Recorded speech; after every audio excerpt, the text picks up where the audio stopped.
Good afternoon, everyone. Thank you for joining us today. My name is Regan Marock. I serve as Vice President for Florida for AKAM. Today, we're joined by a partner from Bilzin, Sumberg, Anthony Yurre. Thank you very much for joining us, Anthony. Thank you, Regan. And we are going to be talking about purchasing real estate here in South Florida. And some of the things that go into it. So, AKAM is a full service management company. Bilzin Sumberg is a full service law firm. Anthony, you want to talk a little bit about your firm? Sure. Well, my name is Anthony Yurre. I'm a partner here at Bilzin Sumberg. And we are a full service firm with one office in Miami, which is a little unique, but we have 120 attorneys that service all our clients all over the country. And the structure that we have here is very helpful because we can collaborate, especially in the real estate world, where you need from the very onset of a project, starting with environmental and title diligence, then the entitlement process with land use and zoning, then finance, construction finance, then JV agreements, construction documentation, sometimes inevitably litigation, and then exit from the project. We handle that all in-house, soup to nuts, and it doesn't really matter. They're basically only two firms down here that handle the majority of the sophisticated work. To give you a sense of what that means, in December, we closed a $500 million transaction for a high-rise construction loan that involved simultaneous closing of multiple JV agreements, mezz money, senior debt, and then right on down to I have a phone call today to deal with someone who is about to break ground and got a snag on one of their plans because of a stoop, believe it or not, going too far into the right of way. So that'll be a 1 to 2 hour favor that I'll be doing on that project. Perfect. Anthony, thank you. And yeah, just for everyone's knowledge, the reason we came about to doing this webinar is, AKAM we're the largest condo co-op management company in New York. And obviously being here in Florida, we're seeing a lot of, crossover developers, investors, landlords looking to come to Florida to invest. So our office has been receiving a lot of calls about assistance. As Anthony started talking about, there's a lot that goes into purchasing real estate. And it really starts at the beginning and really understanding your market. So Anthony, why don't we get started with helping people really understand the lay of the land with the various municipalities, and at that level, what goes into allowing an investor from another state to actually be successful here in South Florida? Sure. So the funny thing is, I would say South Florida is made up of the three counties, Palm Beach, Broward, and Miami-Dade, obviously. Within Miami-Dade alone, there are 36 different municipalities. Sometimes they incorporate new ones as a week ago. And so each one of those has its own, their own fiefdoms, their own staff, their own rules on how to do real estate development within them. And so there is always a lot of confusion in regards to that because there are so many municipalities. And then in other instances, on the other end of the spectrum, we'll have folks ask us questions about neighborhoods thinking they are their own municipality. Like folks will tell me, hey, who's the mayor of Wynwood? Who's the mayor of Coconut Grove? Or who's the mayor of Edgewater? And who's the mayor of the city of Miami? Well, it's the same mayor. Those are all neighborhoods within the city of Miami. And you think that's simple, but in reality, it's somewhere where we have to start so that people understand just the lay of the land. And these are oftentimes very sophisticated real estate developers, but because of the jargon that they're getting from whoever their point of contact was at the time, they're a little behind the curve. So from the standpoint of the government, if you're going to do ground up construction, that really delineates a lot of the strategy going forward, because we have a centralized county government that has a lot of oversight on all the different municipalities underneath.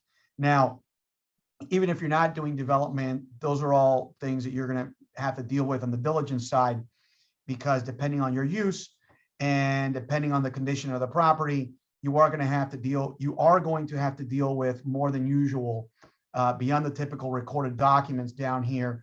You are going to have to deal with things like lien, open permit, and public records request searches to make sure there's nothing else that could create an issue with your property, whether you're developing or not, or a new use that you want to bring.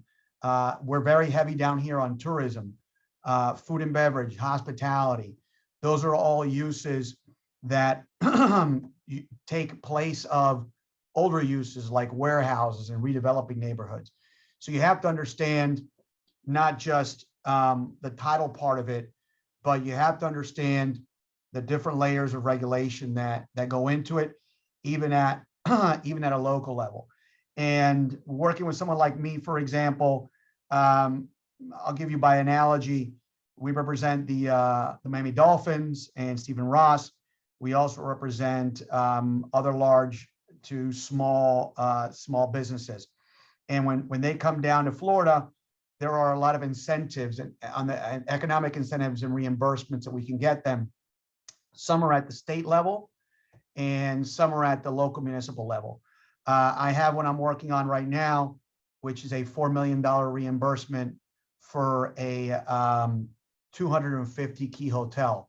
I'm also working on the same reimbursement for a 40,000 square foot office building. Obviously, that's a $700,000 reimbursement. But those start at the state level and then work their way on down. So that's kind of the gamut of understanding the lay of the land from not just the local municipal level, but building as that ground, that base block, that foundation, all the way up to the state level. If you're talking about moving businesses and bringing down businesses to be your tenants or building for businesses, we have opportunities from the state level all the way down to the local level for other economic incentives, for business relocation incentives, all on an NDA basis. We have helped relocate businesses, build out headquarters. One in particular that everyone is familiar with is Starwood. We helped redevelop their entire hotel, the one hotel in Miami Beach, which is, I think, one of the top 2 largest hotels in South Florida. And then we helped them develop their new office headquarters across the street. And through that process, obviously relocation, having conversations about how we can find them local incentives, local help with employment.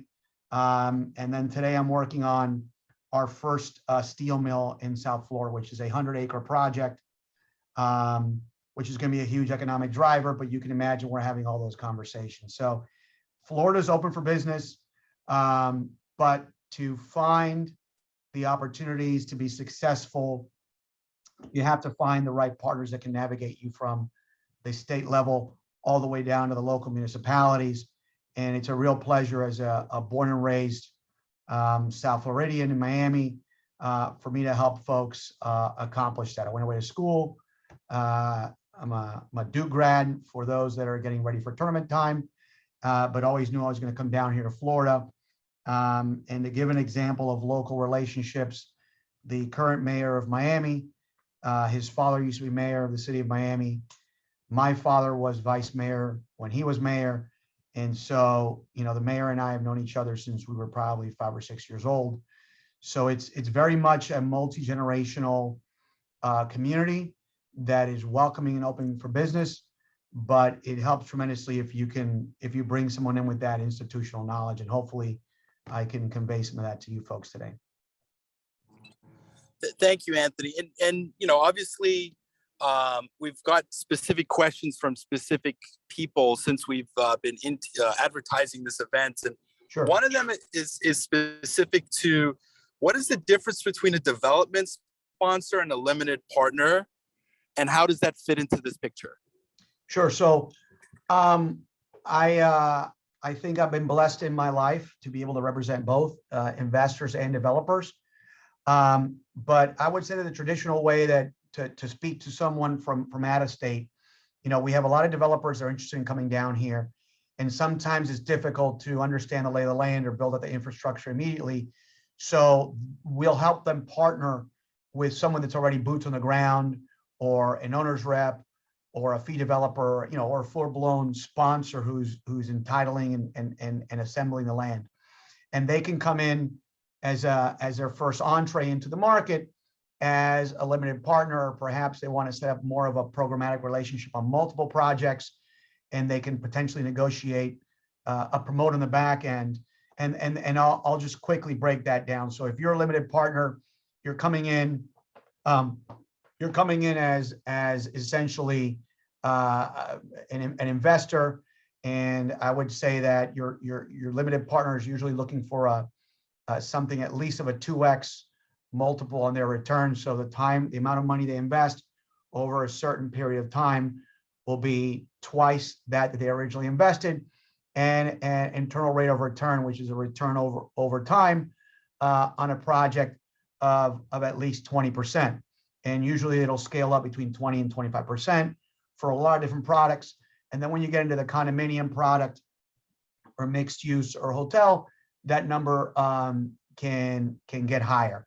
And you can do that by directly investing with developers who are the quote unquote sponsors on the projects, or you can do it with a fund that already has these projects teed up.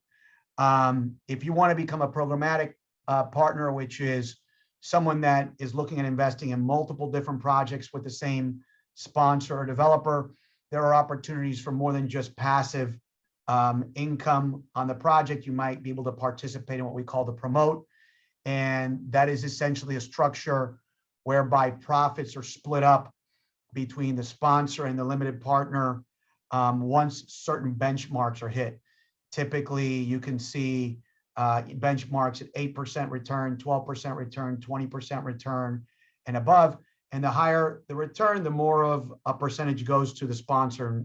Hence, the promote is that portion which is not pari passu or dollar for dollar with the original investment. And so sometimes you can negotiate a piece of that promote on the back end as a limited partner. And that, generally speaking, is the world of the general partner versus the limited partner. And I think it's a good way to create an entree into the market down here, to create relationships, and to allow yourself to find opportunities down here. And obviously we have tons of limited partners that want to get into development, and we have tons of sponsors on the development side that want to connect with limited partners. And I have multiple projects right now with clients, existing hotel product, ground up product, multifamily office, industrial, or I have made the introductions, and they've gone on to build very successful long-standing partnerships. Excellent, Anthony. Thank you so much. And just to pull it back one step, because obviously when you're considering doing a project, and it depends, as you were just explaining, the ownership, like what type of ownership you want to have and whatnot, you have to think of obviously legal, management, construction, capital, sales and leasing, and so forth. In your opinion, obviously I have my opinion, if someone from New York is, or anyone that's coming from out of state is considering investing in real estate in Florida, like what should be the order of surrounding themselves with experts and professionals such as ourselves? So the typical inbound call, I would say, ideally comes at the point where I'll usually get a referral from a number of law firms in New York or Chicago, or other limited partners that'll introduce me to their sponsors that want to get into the market, or vice versa, a sponsor from outside the market introduce me to a limited partner that wants to get in this market. And so the perfect time is literally as early as possible. As soon as they're thinking about entering the Florida or South Florida market is the perfect time to make the phone call, because the biggest challenge that we have down here is the opportunities in terms of dirt. Generally speaking, South Florida is a 7-mile strip between the alligators and the Everglades on one side, and then the sharks in the Atlantic Ocean in the other. Actually, as I say here today, the Atlantic and my office, I view the bay here, and the Everglades is west that way. And so there are, I think, finding the right piece of dirt or the right asset to redevelop or reposition is very difficult. That is the bottleneck.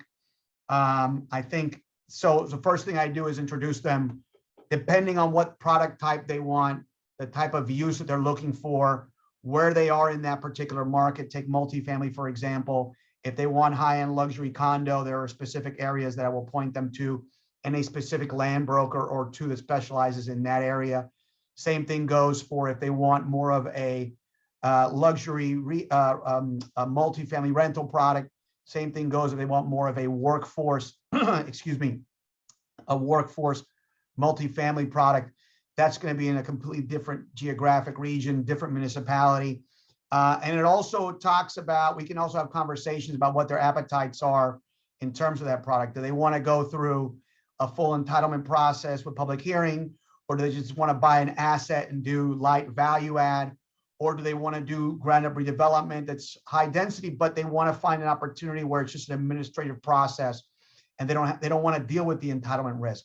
They want to know how to neutralize. So after they get the land, they want to know how to neutralize all the risks involved, like entitlement and construction risk, which we can get into later. But I just want to finish the comment on infrastructure.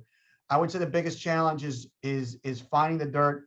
And so you can't do it early enough. And the last thing I would say is you have to be committed to this market.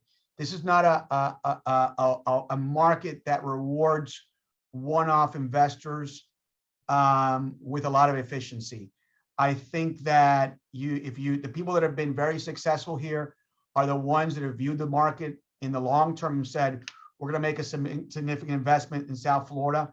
We have the opportunity. If you say, I want this use, I want to be in this market, I can introduce you to markets and brokers that are nowhere near on your radar.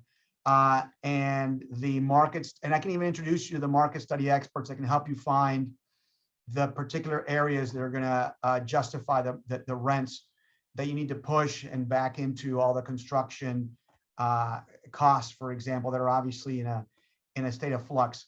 So that success, the recipe for success is to be long-term with it, not to look for the one-off, and to really leverage the infrastructure of the professionals down here that have been here for decades, that have multi-generational relationships baked in, that can help really microwave and accelerate that process for you. And there are people here that take a lot of pride in this market that are not new to the market, and they will be completely vested in your success.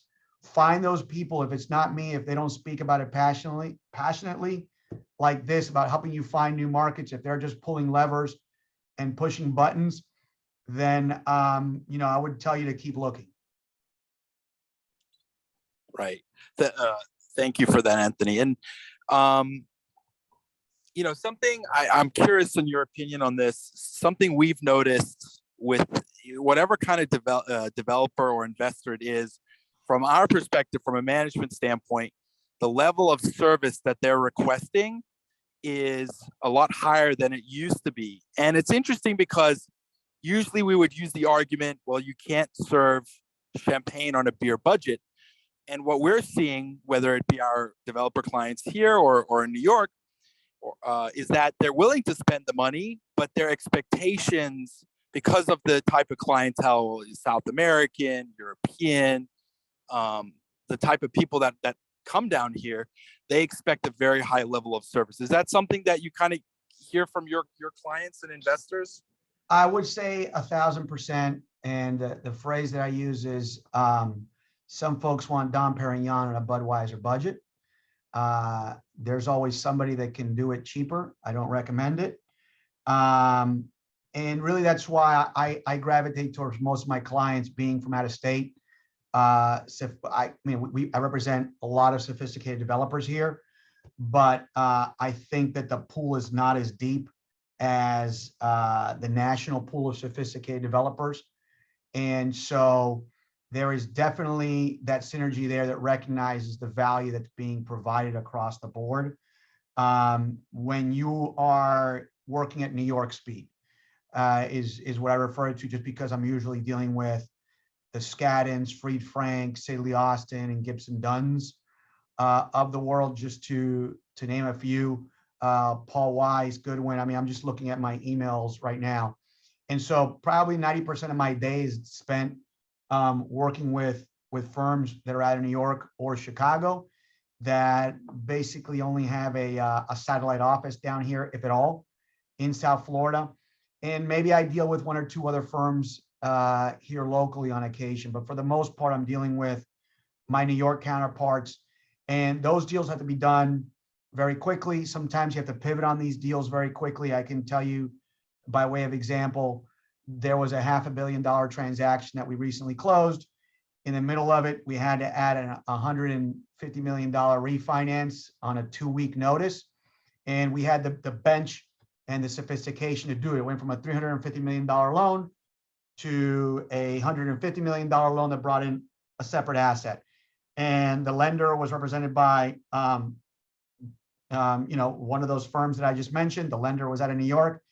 And so when you have to add a new piece of property with diligence, $150 million, and you have to close on that in 2 weeks while you're already working on a $350 million construction loan, there's really only, and I would pride myself on saying this, there's one other firm that I think it can do it locally.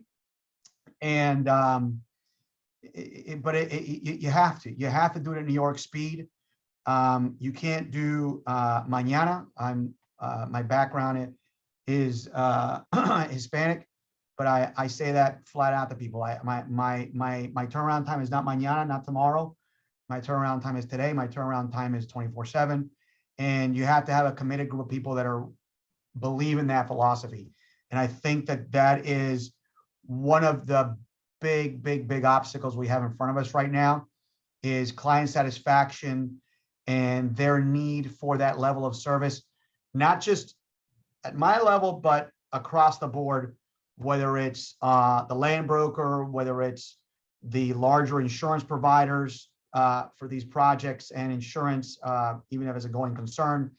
And the local municipalities are definitely where you're going to get the speed throttled down.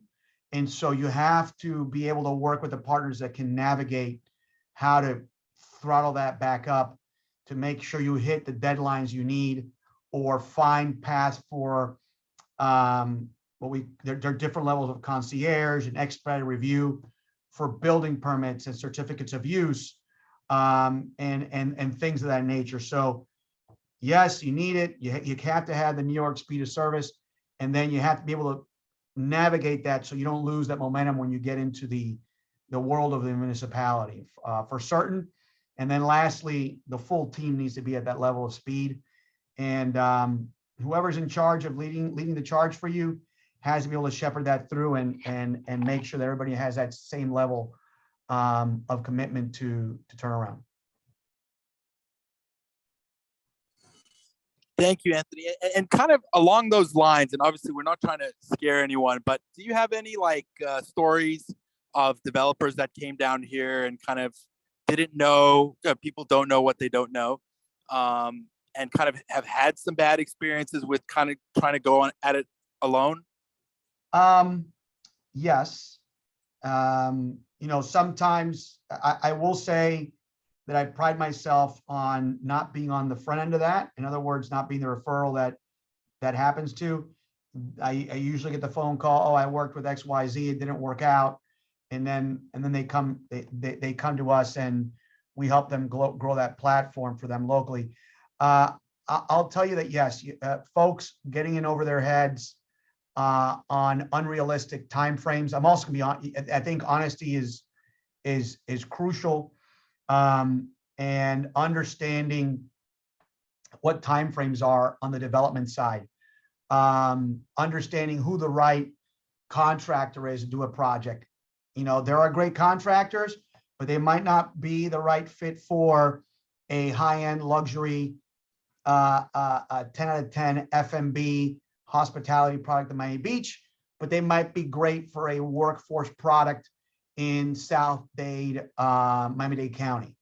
Equally great contractors, just do not work out the same. So I think that where a lot of folks have problems is on the timing side on the development, with people not being completely transparent with them on what it's going to take in terms of budget and in terms of timing, and then not being honest with them because of whatever reason with, or not, not understanding who is best suited for the product type with that particular contractor.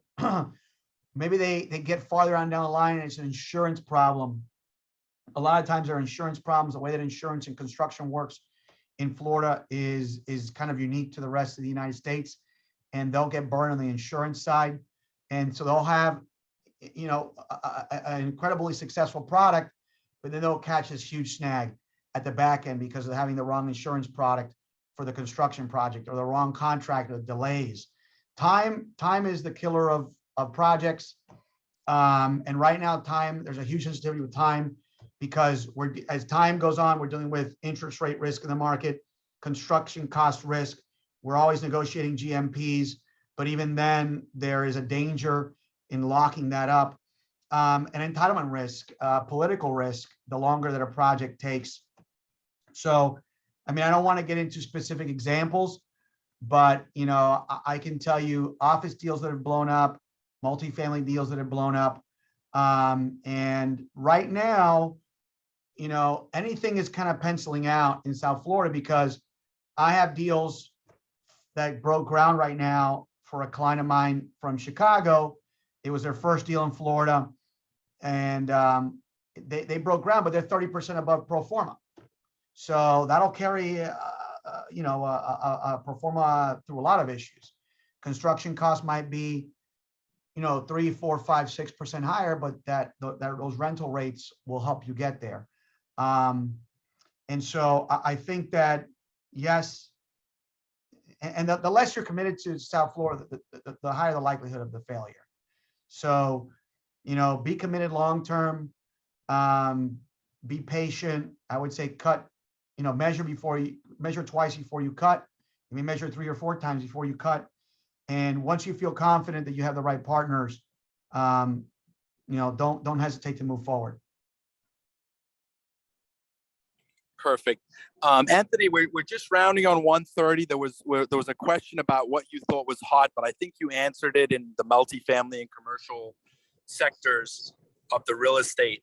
To make sure everyone understands, from the management's perspective, we work very closely with legal and obviously insurance and all the different elements that go into it. But from your perspective, Anthony, if a developer, an investor, or someone wants to get in contact, you're not starting the clock right away, right? You want to get to know the potential client and see if it's someone that you can help. Is that a correct statement? Yeah, no, look, there's a feeling out process to understand if we're a right fit for each other, and what their goals are. I am very much a volunteer of information. I am a promoter of this community. I believe in it deeply, and so I'm very happy to take the time. I'm very happy to make these introductions. And look, if I do a good job, then you're going to be successful. And I would say 90-something% of the time, it will come back to me. It's real. I see it as an investment in the relationship, and so I'm more than happy to do that. Folks can call me, email me, and if they come down to South Florida, I'm more than happy to host them here at our offices, and create budgets for them on projects, create timeframes for them on the budget to help them with their critical paths, bring in the full team to kind of walk them through and provide all the institutional knowledge. Because look, at the end of the day, I just view it as an investment, and I'm very confident in our team, and it's served us very well not to be afraid of being open book with people. And I think folks will appreciate that.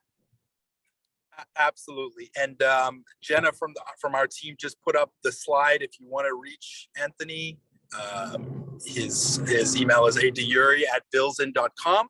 And if you want to reach me, I'm Marock at AKAM.com. We welcome the opportunity. Anthony, thank you so much for providing us with this education. I think it's very valuable.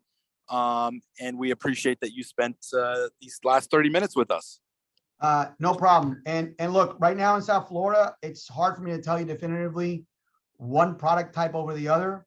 There is, I mean, right now office is starting to hit on leases $100 a foot, which is really a new ceiling in South Florida. And there's a huge demand for new Class A office.